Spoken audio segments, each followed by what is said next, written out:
I love betting on NFL, but like when it's NBA and NFL at the same time, it's lit. It's like Christmas. You know what I'm saying?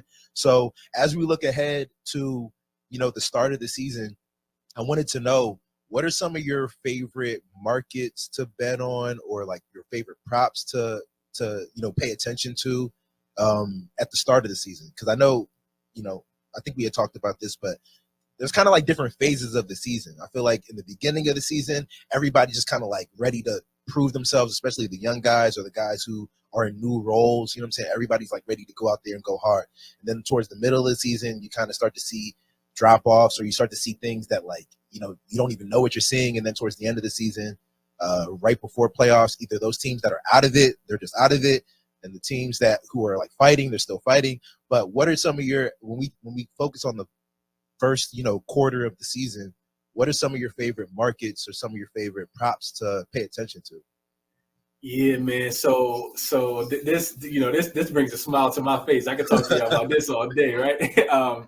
So first and foremost, I think just so my favorite markets to bet on is probably the spreads and player props. Specifically, I'm probably looking at points. I was hitting on rebounds throughout the regular season.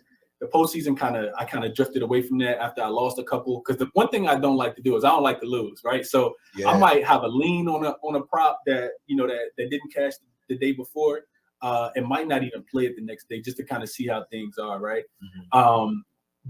Yeah, definitely probably spreads, and definitely probably the player props, specifically the points. Or sometimes I'll get into the PRAs, the points, rebounds, and assists, or some people call them PARs, the points, assists, and rebounds.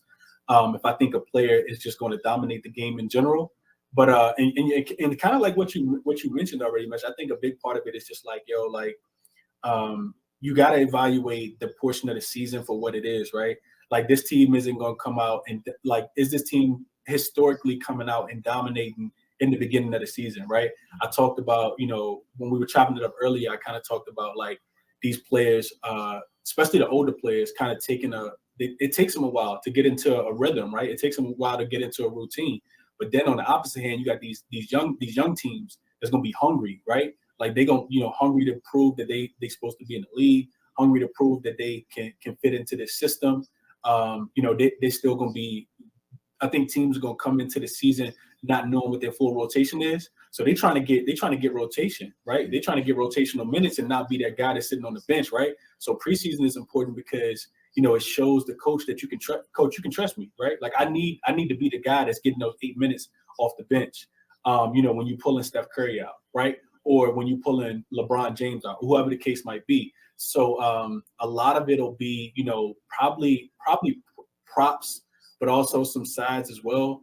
A big thing to take into consideration is how last season ended. The regular season at the start will be correlated, right, as far as the markets, right? So a lot of these teams who did well last year will automatically be favorites over teams, maybe bigger favorites over teams that they shouldn't be favorites of over at the beginning of this season. Early.